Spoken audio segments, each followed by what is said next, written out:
All right, so this is the first session of the student-led seminar series. There's a small group of us who are interested in bringing both professionals to the students. It's not, again, we're not affiliated with the school. We're just a bunch of students who are like different topics and want to bring them in. So we appreciate y'all being here. We also have another seminar series that if you want information on that, feel free to let me know. I'll also post it in the chats. But that one is for student experiences. So we're going to have students who have like unique life experiences or work experiences that you might have clients that like I'm pagan. We're going to do one on like different than the Judeo-Christian religions. Talk so that people can ask questions respectfully where they don't have to necessarily ask their clients. Um, Sorry, I've been in class all day. My brain is a little bit crazy. Um, so for this professional series, Dr. Jobs has graciously agreed to be the first one. But every month we're going to basically switch between clinical/research and then advocacy and policy. So next month in February, the end of February, we will have people from the Bethesda Declaration, which is the first federal agency to speak out against the administration. Last year, they are coming to talk about how to start advocacy from the ground up and how to do it when there's potentially massive consequences. So they're coming in to speak with us. That one will not be recorded. The following month, we have a student who's a decade-long professional in abortion care and how to work with clients who are considering abortion, and they will be coming in March to speak to us. If you have any topics you'd like to hear about, put them in the chat and I'll capture that. Um, at the end, if you all can stay, the Students Advocating for Students has a great tool called Rate My Practicum. Actually, I'll just drop the information in the chat. I don't want to take up too much time. But they would love if people who have done practicums can add that to the document so that people can get more information about the practicum since we don't have a lot of that information. So it'll be about your specific placement. I'll moderate the chat, though we're pretty small, so it shouldn't be too fast, and bring up any questions. So, but also when it's question time, feel free to raise your hand or write it in the chat. So without further ado, I'm going to welcome Dr. David Jobs. Dr. Jobs is a multiple award-winning suicidology researcher at Catholic University. He is professor of psychology and associate director of clinical training and director of the suicide prevention lab at CU.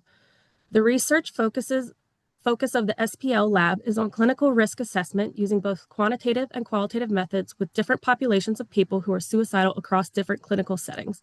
They are particularly focused on a suicide-focused clinical treatment developed by the SPL called the Collaborative Assessment and Management of Suicidality, or CAMS.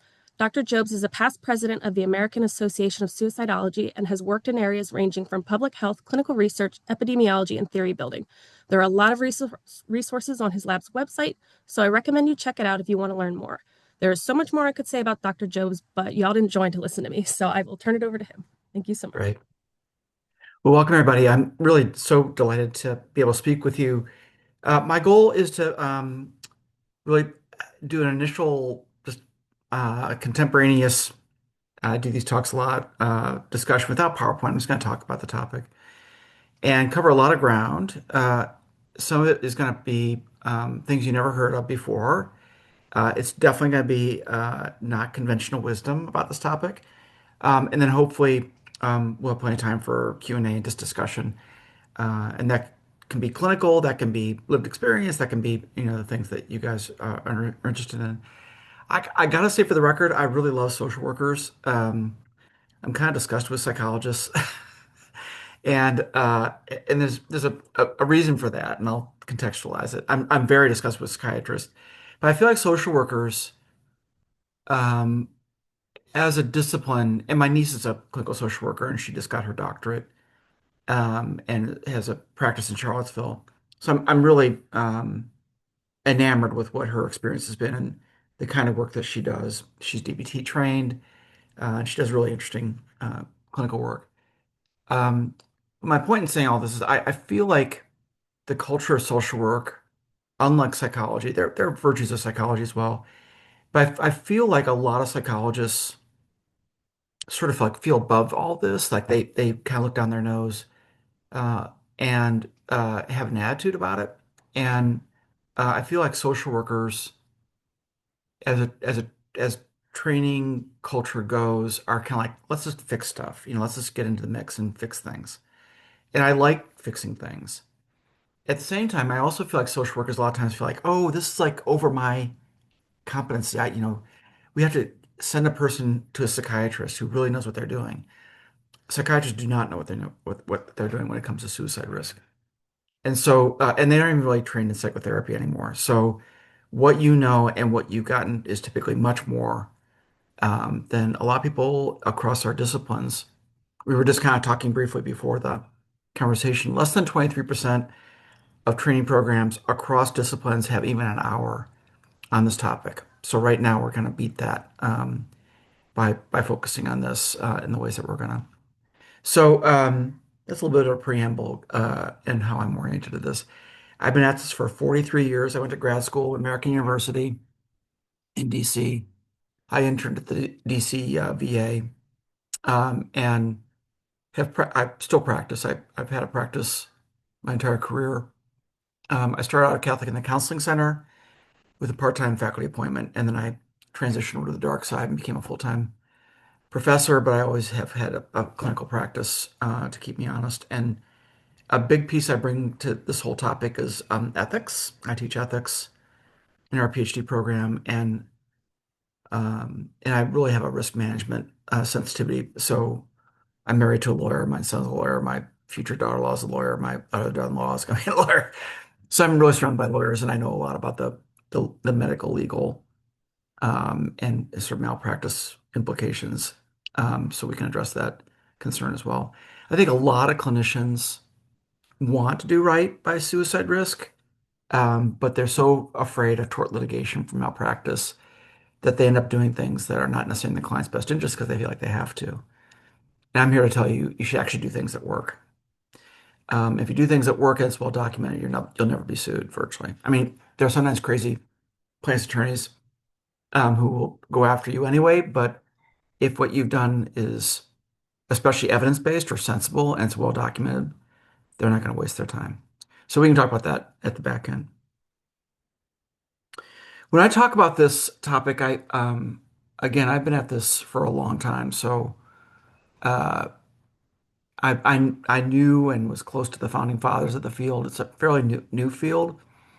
So when I was in graduate school, I knew Ed Schneiman and Bob Lippman and Norman Farborough and the founders of the Los Angeles Suicide Prevention Center. And they basically invented the American Hotline movement.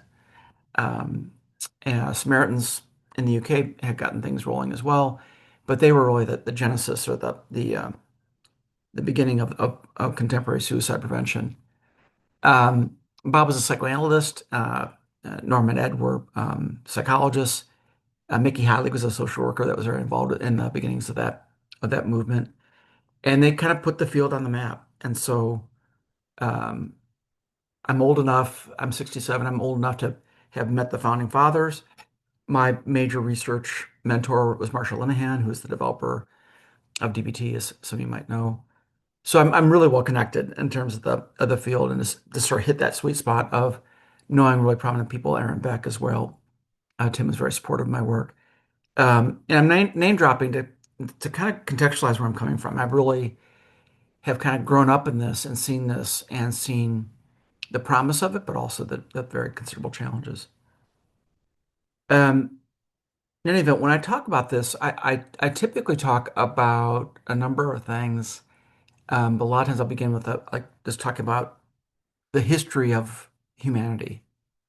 And when people behaved aberrantly or heard voices or so forth, um, what was our intervention approach for a long time? How do we understand that? And then how do we treat it?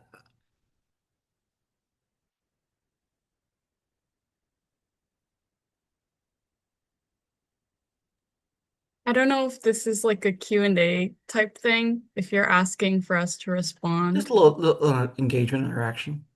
I would say, from what I've learned, for a long time it was demonized, literally. So any sort of mental illness was seen as something that had to be cast out because it was like, you know, something evil inside. Right. That's exactly what I was fishing for. For centuries, really, it was seen as some version of a demonic possession, and or evil spirits. And what's interesting is that every major world religion, certainly Christianity, certainly the Catholics, of course, but Judaism and Islam, and Shintoism, and all the major world religions have exorcisms, have rituals. They're different. They're not exactly the same, but they all have ways of driving out the evil, driving out the devil, and that's what we relied on for a long time. And but in many ways, it's instructive to the present day to kind of look back and think about this because when we started to like say, maybe exorcism or bloodletting or something like that is not really helpful, and we moved to what's referred to as moral treatment, um, and this is in the 19th century.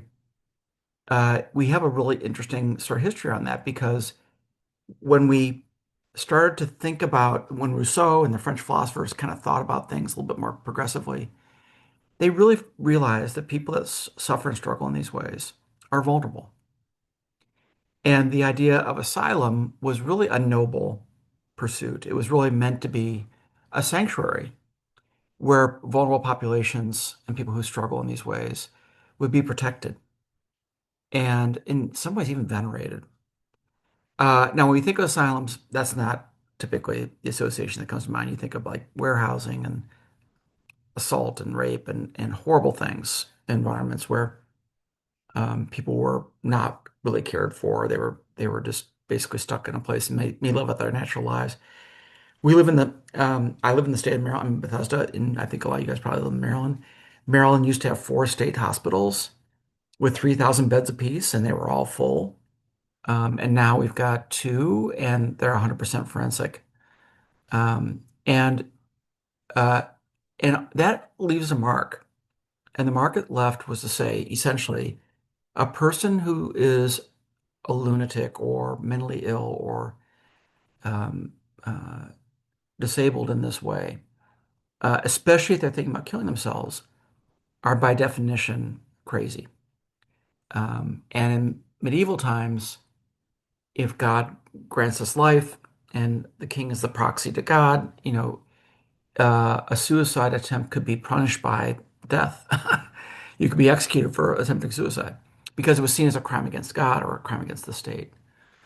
And so it really introduced this idea of what I'm going to refer to as a carceral or a controlling kind of approach to suicidal risk, and that people should be locked up and shackled and or secluded, or put in restraints of different kinds, uh, and that we'd make them get better.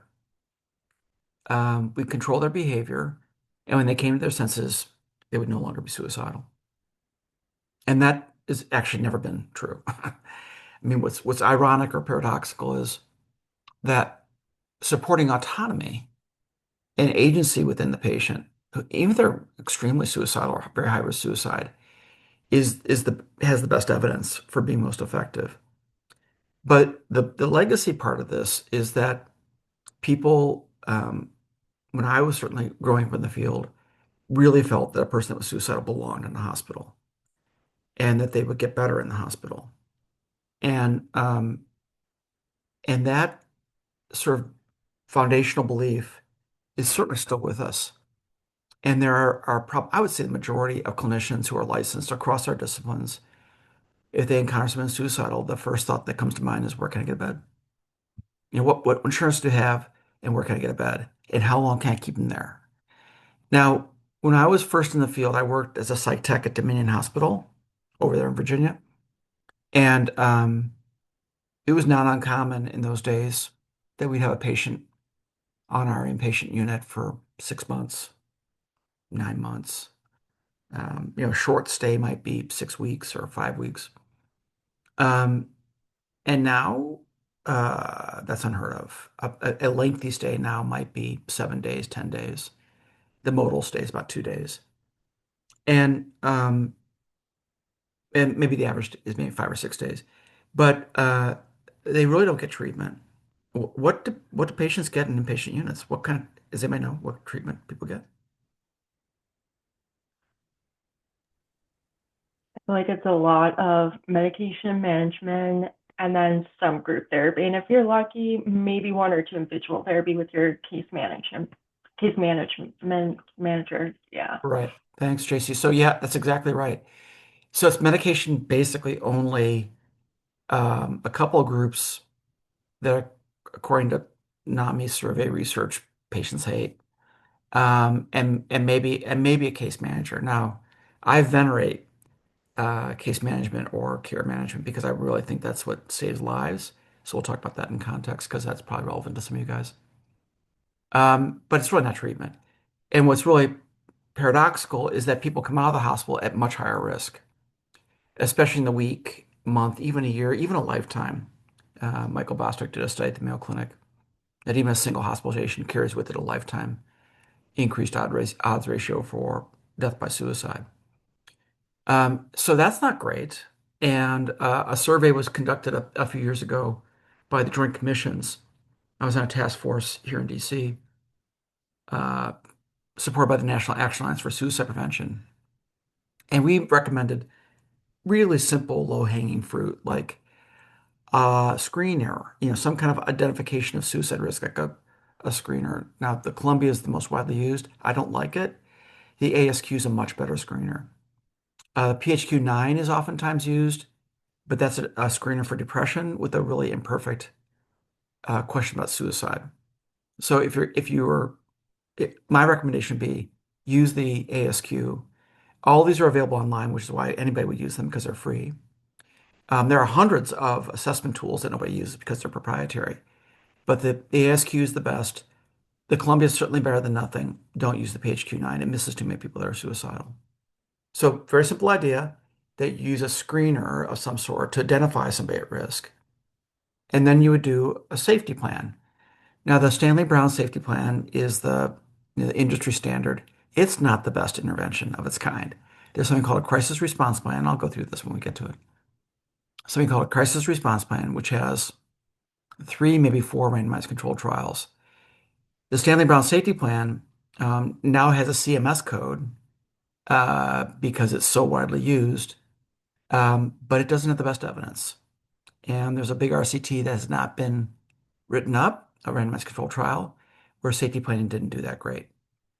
So if you know anything about this topic, the thing you probably heard is, well, we did a Columbia and we did a safety plan. Those are neither of those are the best, but they're better than nothing. And they're certainly better than when I was growing up, having a patient promise they wouldn't kill themselves, a no harm contract or a commitment to safety, which never made sense. These newer interventions are focused on what you will do versus what you promised not to do. Never made sense to me. So we've made some progress, but even if you use a screener and a safety plan, if you sort of manage the care transition, especially coming out of the hospital with like any sort of follow-up phone call or check-in or even an email, you're probably helping that care transition. And then no person should leave the hospital where there isn't a discussion about lethal means, especially firearms. So those are the four simple low-hanging fruit that we recommended from our task force. The Joint Commissions embraced this and put out national patient safety goals. And they did this big, huge survey of the 22,000 accredited Joint Commission institutions and said, how many of you are doing these four things? And 8,000 responded, so it was a fraction of the people that are involved. So these are responders, and less than 8% of them were doing all four, and they weren't doing them adherently. So they're not safety planning, they're not screening, they're not talking about lethal means safety, and they're not doing care transition and warm handoffs. So that's bad. So the typical hospital stay is very medical model, very much getting medications that kick in a lot of times after the person's left the hospital. The medications are not especially helpful for suicide risk. The one exception might be clozapine, which is the atypical antipsychotic for schizophrenics and schizotypal character, personality, or I'm sorry, diagnoses, with one randomized control trial. My intervention has seven randomized control trials, and you probably haven't heard of it. So, we had this bias for the medical model. IV ketamine does seem to be helpful, but it only works about half the time, and the anti-suicide effect is about 5 days. So I'll talk a little bit about that later as we go. SSRIs, the antidepressants, probably more often than not make things worse. The data is very mixed, and you can't watch an SSRI commercial on TV where they don't go through a list of side effects, and increased suicide ideation is certainly a part of the side effect profile. So, the modal, I would say the modal response when I talk to a journalist or I talk to anybody that doesn't know anything is like, oh, we'll send them to the hospital. We'll get a real doctor involved, a psychiatrist who's not trained in this. We'll get medications involved, which will make things better. And they'll come out of the hospital and everything will be good.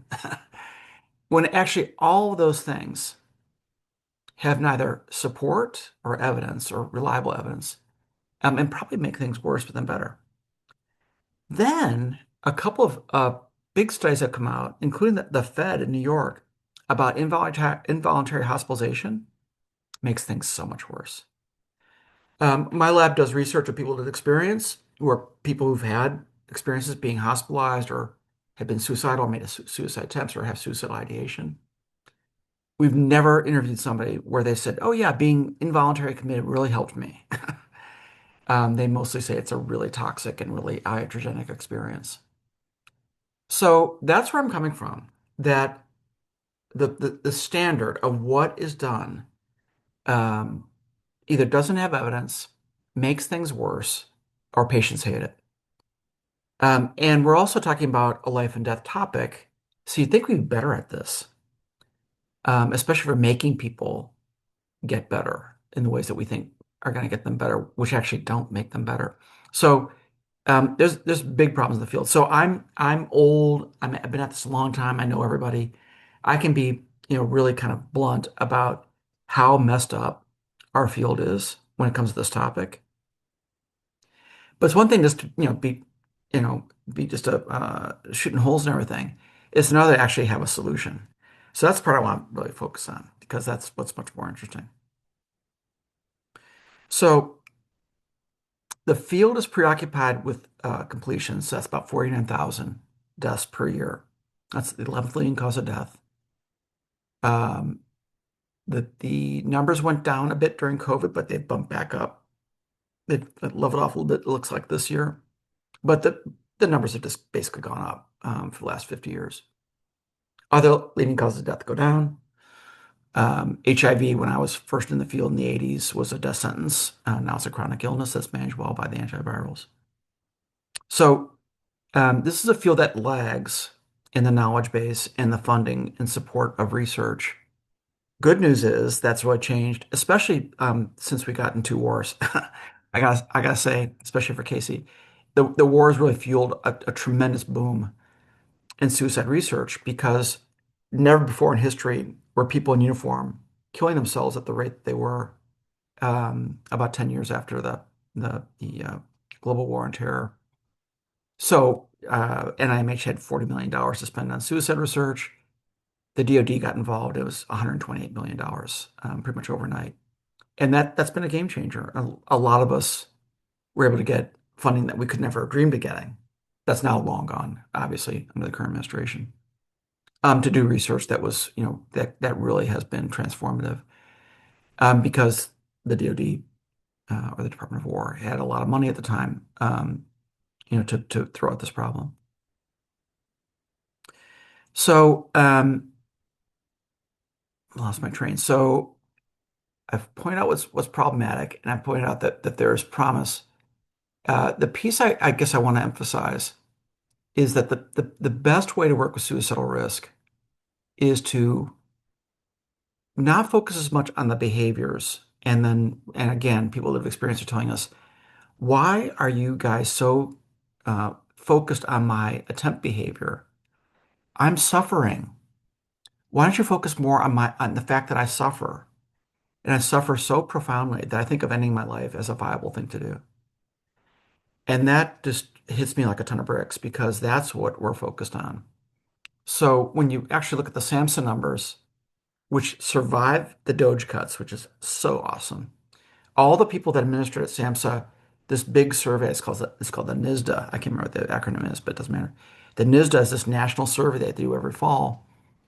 All the leaders that were responsible for that got fired and got doged, but the ones who actually do the survey, they lived on. So that data is still being collected, and that's really important because when you look at those numbers, it actually is 16,900,000 Americans who, when asked, have serious thoughts of suicide in the last 30 days. 60,900,000 is such a staggering number. It's 300, well over 300 times greater than the number of people that die. It is, it is the population of some of our states. I mean, it's the population of New York City, Manhattan, doubled. I mean, it's just such a staggering number. So that's who we're focused on. That's all my research, all of my clinical focus, all of my advocacy in the policy space, our training company. We're focused on that population of people who suffer and say, I am so incredibly miserable that I feel I have to take my life. And my argument is if we took that population more seriously and actually dialed into them and treated them upstream, many fewer would go on to make attempts and fewer still would go on to die by suicide. It's sort of where do you put the lens? Where do you sort of focus your efforts? And we've been so focused in the field on decreasing attempt behaviors, which is fine. I have no problem with that. But if we expanded the lens and grapple with 16.9 million, then we would be in business. So that's a policy argument I've been making for a while. Thomas Joyner and I wrote an editorial saying, "What's up with this? Let's think about suicidal ideation and why has the field ignored it when it's really at the heart of every suicidal act?"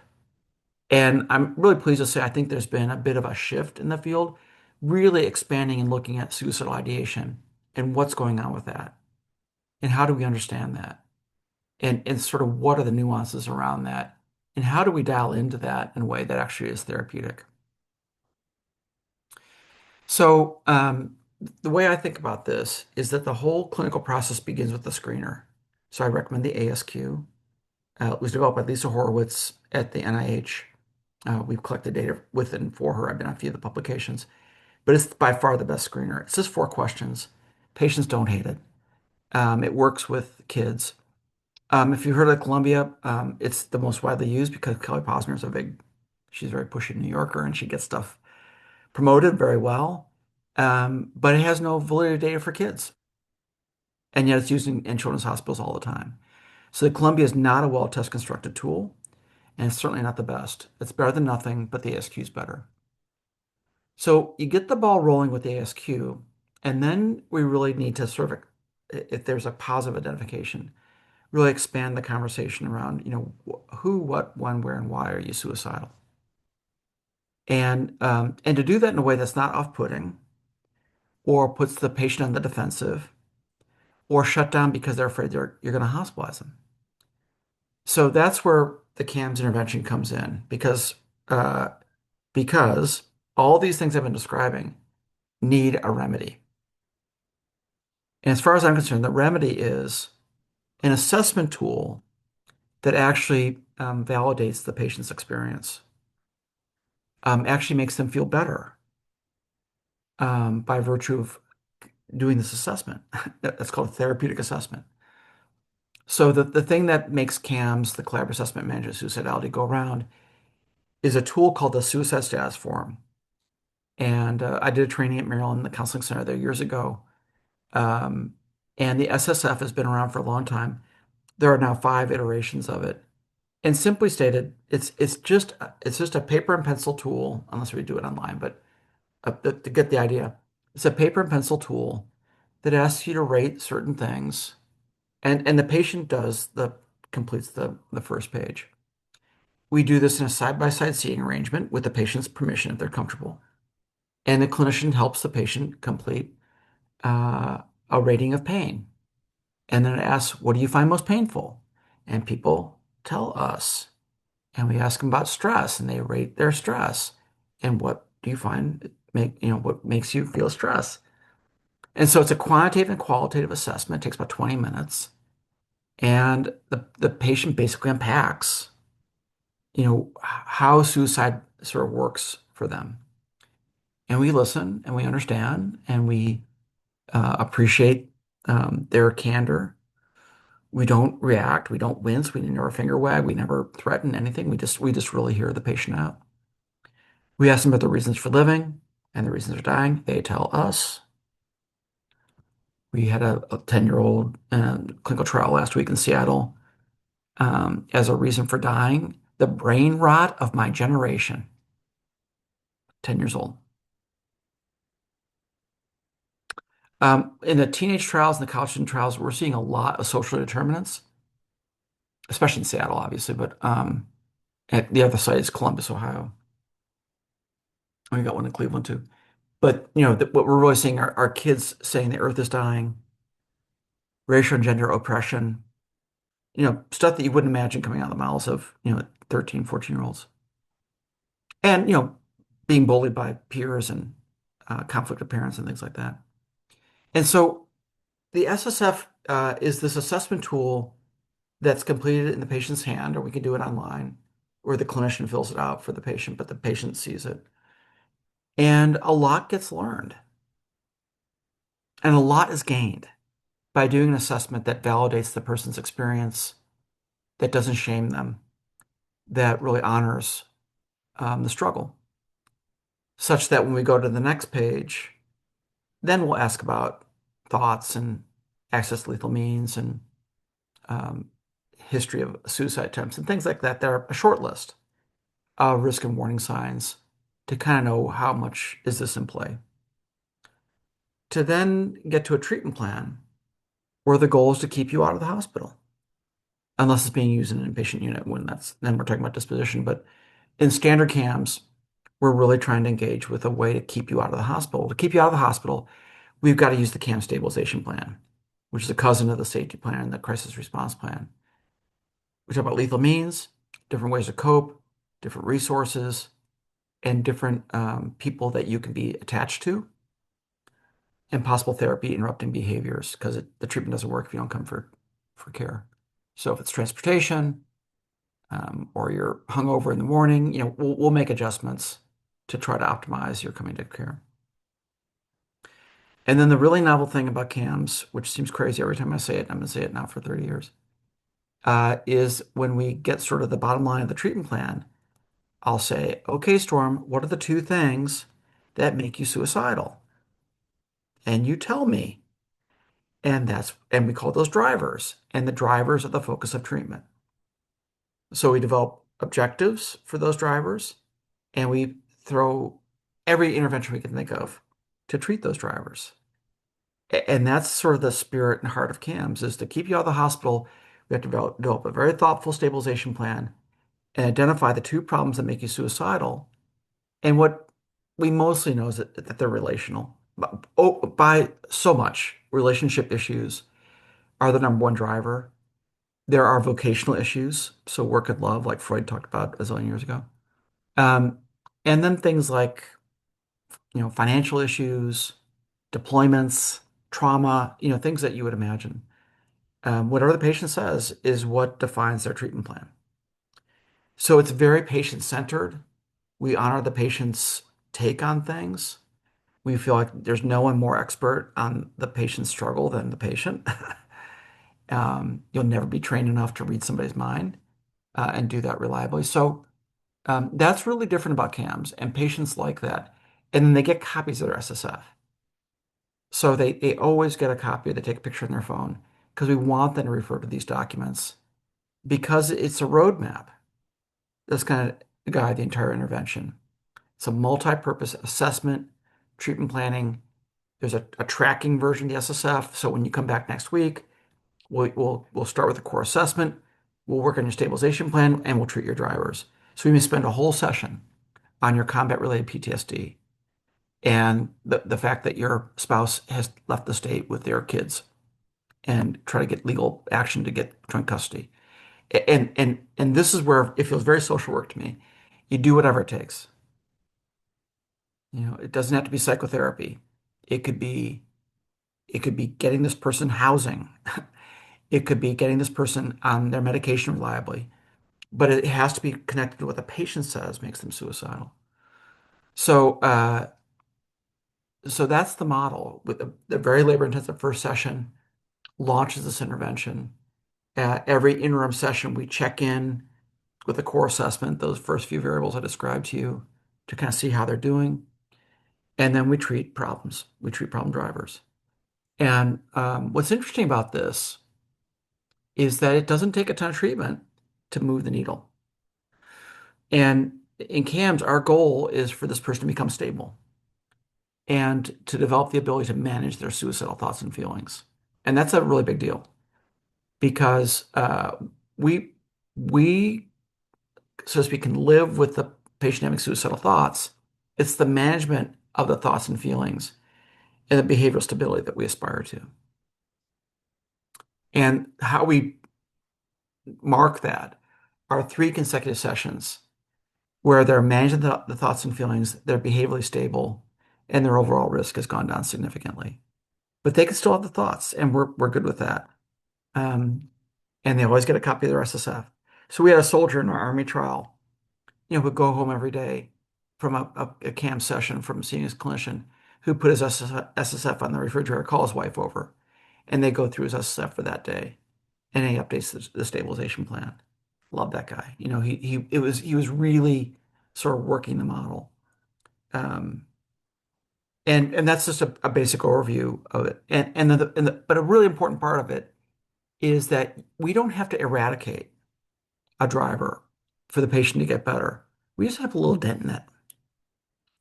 So, and if a kid comes in, because we're doing a lot of teenage trials right now, kid comes in and says, the earth is dying. Well, we're not going to treat the earth is dying, but we could get you involved in a climate change organization. You could be a part of the solution. And we take a sort of little whack at that, and that carries the day. When people start to get a little bit of traction on interventions related to their drivers, they do better and they feel better. And when I am sitting down with a patient and their driver is um, childhood trauma from a babysitter, and I get to the intervention stage and say, well, we could do some insight oriented work, we could do some behavioral activation. There's some bibliotherapy I want to give you. There's maybe a trauma group that can think about post-discharge. I'm rattling off 5 or 6 different interventions. Invariably, you see a flicker of hope. We watch videos in my lab. That's what we do in these clinical trials. We watch clinicians trying to use the intervention with adherence. A lot of flexibility, but they have to adhere to certain components of it. And when a clinician thoughtfully sort of says, "Oh yeah, we could do this, we could do that, we could do this," and rattle off 4 or 5 different interventions, you see it's I would say the majority of the time, you see the patient like, "You can treat this. Yeah, we can treat this. We treat this stuff all the time. There's prolonged exposure. We could do some clinical hypnosis with EMDR. We don't really tell clinicians how to treat. You guys are going to a lot of school and taking a lot of student loans to be able to treat somebody someday. We just focus on the drivers. And so that's the model. And that's, what also is incumbent on this model is that when you start to make a little bit of progress on some of these drivers, that's when we bring in a life worth living. That's when we bring in um, plans, goals, and hope for the future. So, and this was Marshall Linehan, pure DBT lore, that DBT is a behavioral treatment for highly dysregulated, sometimes character disordered, personality disordered people who are chronically suicidal, self-harming. When you can get the behavior under control, that opens the door to actually having a life that you want to live.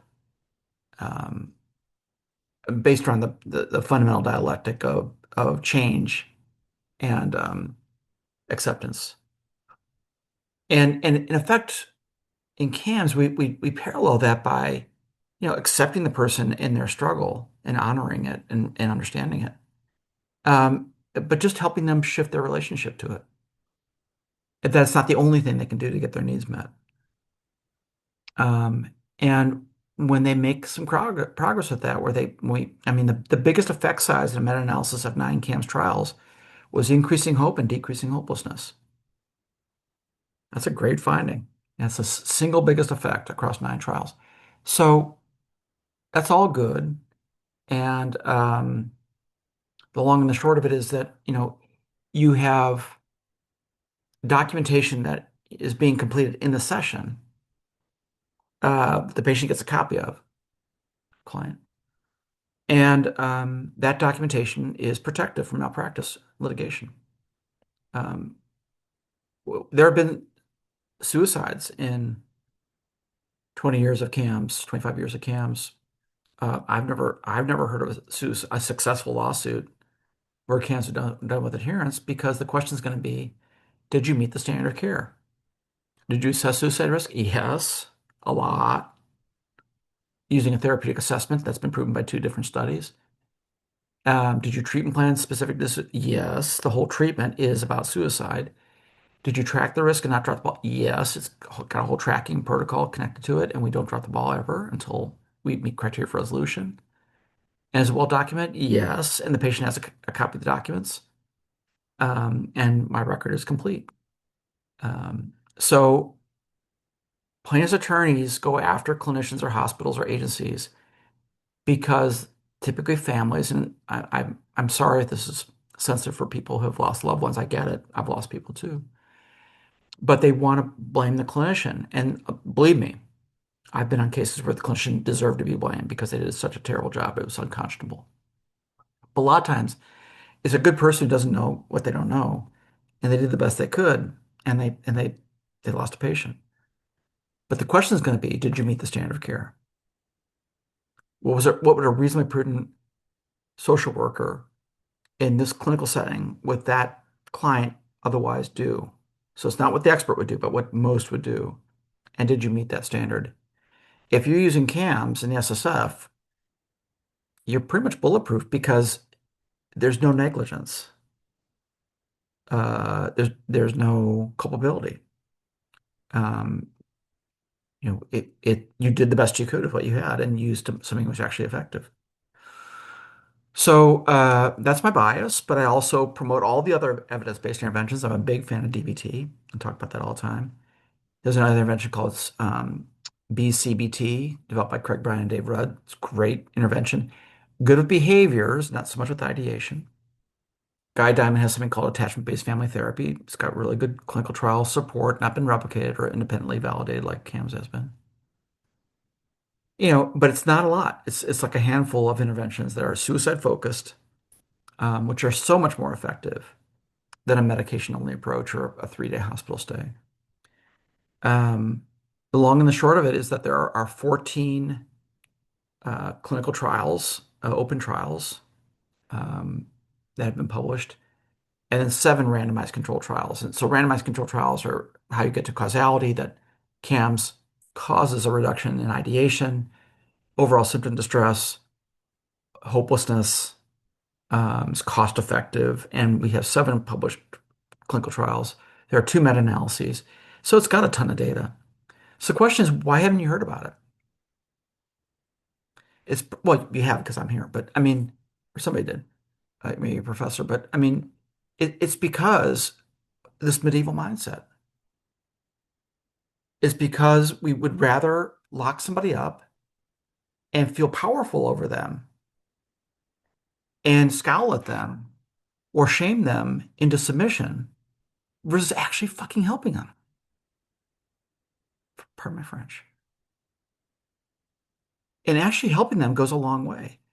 So I submitted a paper with Jeff Barnett, who's a professor at Loyola University. He's my ethics guru, really good guy, former Army psychologist and in the PsyD program at Loyola. in Baltimore. And we submitted this paper to American psychologists that Jeff and I had talked about for a while. American Psychologist is the high impact journal of the APA. And I wrote it with a strong lead on it because I just feel so, because I've been writing all these papers critiquing the field. And so the gist of the paper was, according to APA ethics, psychologists are supposed to do things that actually have been proven to be effective, that, evidence-based things. And there are a number of effective things and a literature that's well over 35 years in the field of suicide prevention for assessment and treatment, beginning with Marshall Linehan's work in the 70s, in the 80s. And if we espouse to be ethical psychologists and we want to do right by patients, we should do things that work. And and I swear to God, I 100% expected a desk rejection because, as I said early on, I'm not especially impressed by psychology's rapture with this topic. I think there's a lot of attitude problems in this guild. But the good news is not only was it not desk rejected, it got the best review I've ever gotten. I say that as a hopeful sign because I maybe I was unfairly cynical, but um, it was really well received. And I bet you 5 years ago it would not seen the light of day. And I think it was well received because people are kind of seeing that the existing model is bankrupt. It's expensive. It hurts people. Families are being devastated. There's the illusion of efficacy and competency that doesn't exist. And there are actually things that can be done, simple things that carry the day. And so it's a little bit like The Emperor Has No Clothes, the Hans Christian Andersen story of the guy parading around. He's wearing his underwear, and he'd been conned to believing that he had this invisible outfit until a little boy says, "Look, he's got no clothes on," and everyone's like, "Oh my God!" And the whole thing is out in the open.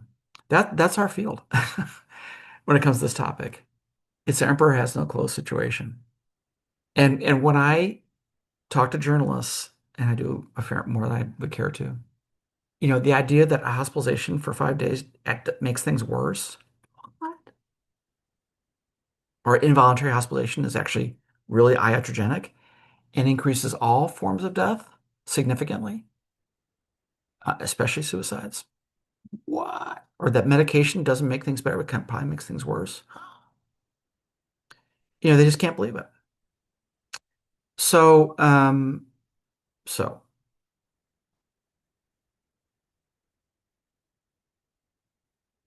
I think that's the gist of what I wanted to say. I mean, the thing to me is, I could say a few other things. I can say more. Shireen Rizvi wrote a really amazing piece in Time Magazine about chatbots and how many people are turning to OpenAI and character AI and these different kinds of technologies. And I think that's it's a real statement of our culture and of our politics and of the way things are headed in the world. But we've got a workforce issue. 16.9 million Americans with serious thoughts of suicide. There's not enough clinicians for 16.9 million. And the good news for you guys is we need clinicians. And it's the master's level clinicians that are going to carry the day. It's the LPCs and the MSWs that are going to carry the day, who represent the lion's share of the future workforce, as they should. But the thing I would have you not do is think that you can't do this or that this is beyond your competence. Of course you can do this.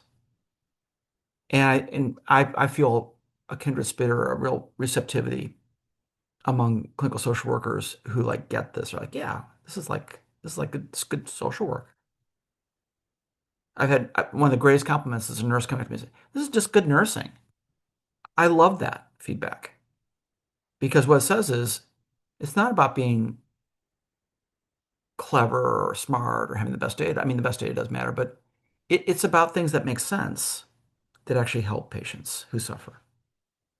And that shouldn't be a tough sell, but it is a remarkably tough sell because people want to cling to their model. And it's especially tough with psychiatrists. I've got lots of war stories to share if you want, but their power within the systems of care is having many privileges and being prescribers. Now, psychologists are prescribing, which I think is stupid, but in what's 8 states now, psychologists can get prescription privileges. But it's a total emperor has no clothes thing, where psychiatrists do not know about suicide risk. They have much higher insurance premiums because they're the ones that get sued because they're the attendings. They're the ones seeing the most difficult patients without the knowledge of how to treat them. And we all want them to be more expert. I mean, a lot of psychologists and social workers and LPCs, pastoral counselors, kick these cases over to the psychiatrists, the real doctors, because they must be good at this. They're not. And so we've got to kind of metabolize that and realize that we're the ones. You guys are the ones that are going to save the lives and decrease suffering.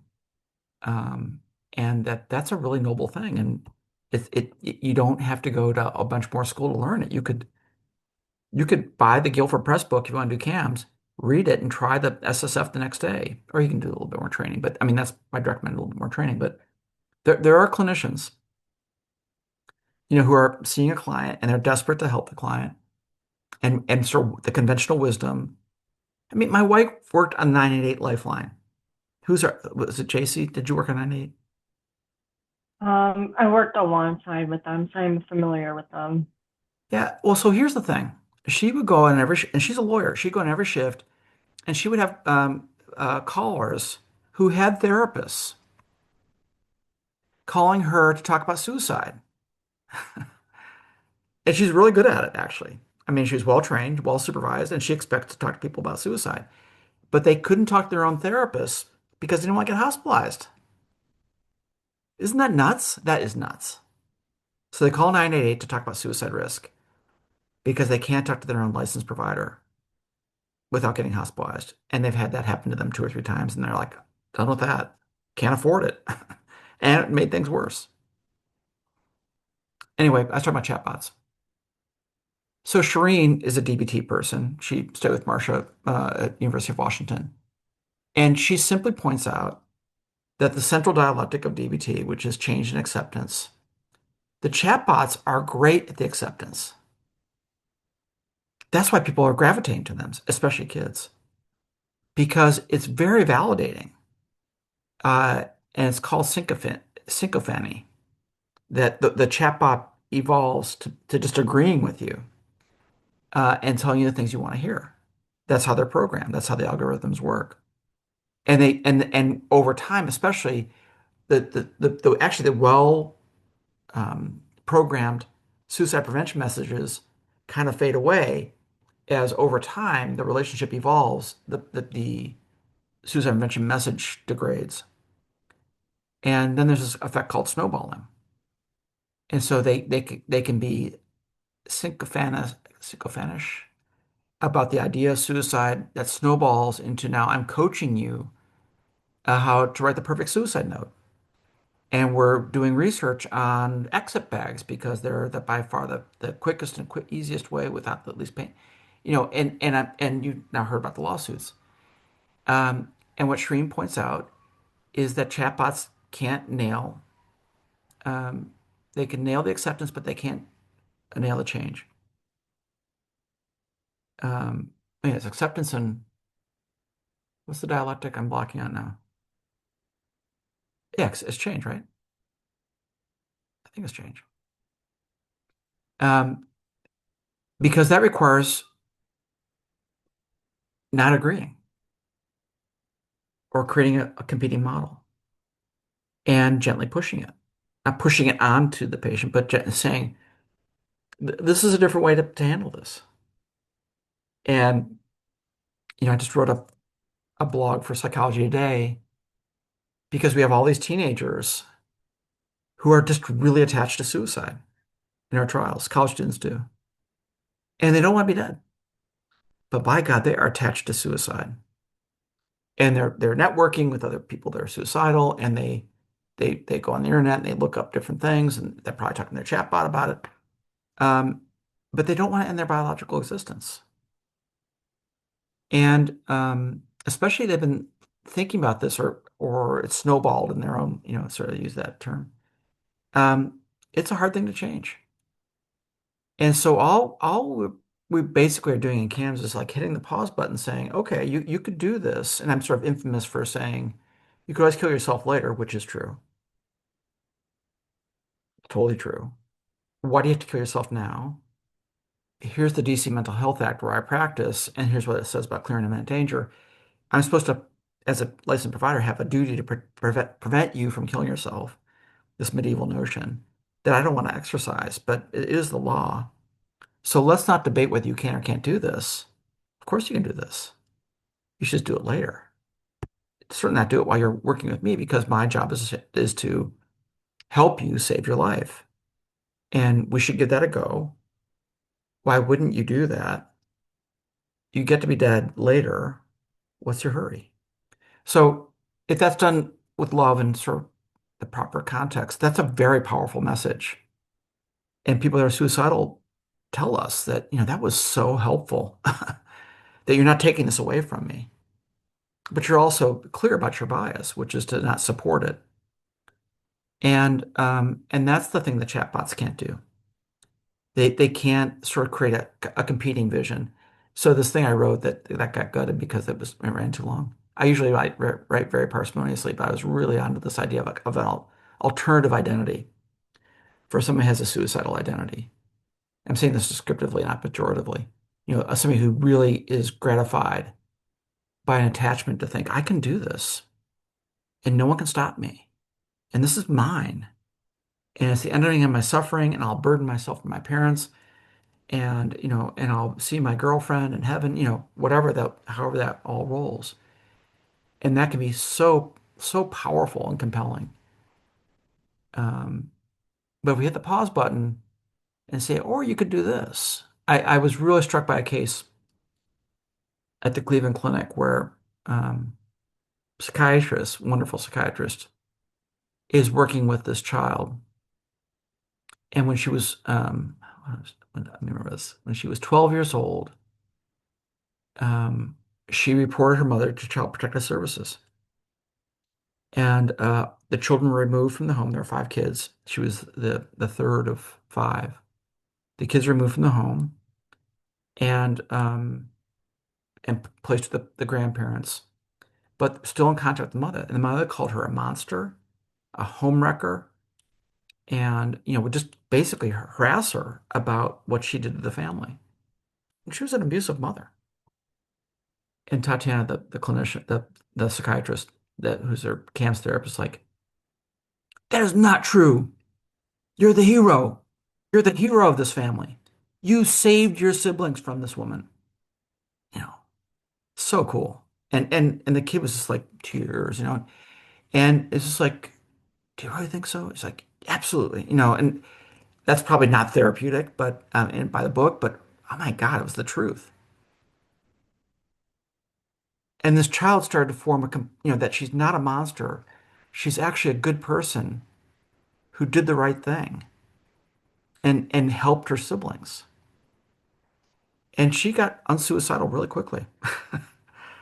Now we'll see if it lasts. But it's striking to me that when we've had these cases where we had another case in Seattle where a tech on an inpatient unit self-disclosed about his own history of being a really troubled teenager and being hospitalized, and they got his shit together. And now he's going to go to graduate school in psychology, and he's going to become, he's already a tech. He's sort of doing this, and he's like, that's what you should do. You should, instead of like being a professional patient and a professional screw up. I mean, this is his language. Why don't you like help people? And this kid just glommed onto that, And, and we have consultation meetings every week, and we were just talking about this kid, and it didn't go away. He started volunteering at his church. He got like a club at school going. I mean, and he resolved in 5 sessions. So, blah blah. I can go on and on, but to me, this is like why I love talking to a group like you. Is very pure. I'm not getting paid for this. I'm just doing it because it's the right thing. And if the takeaway for this is like I could be a part of the solution, whether you do CAMS or DBT or anything that actually is effective, and get out of this iatrogenic cycle of hospitalizing and assuming a psychiatrist know more than you do. I guarantee you they don't. There are exceptions, of course. Tatiana Falcone at Cleveland Clinic, she's a goddess. She's amazing. But she's an outlier. And she's somebody who really sought out something because she knew that what they did didn't work. I talked to the chief of psychiatry at Children's Hospital of Cincinnati. They had the most inpatient beds in the world of any hospital facility, or at least in the United States. And this guy just said, yeah, what we do is bankrupt. What we do makes things worse. We know this. I'm like, what? Because you just don't ever hear that. But it's true.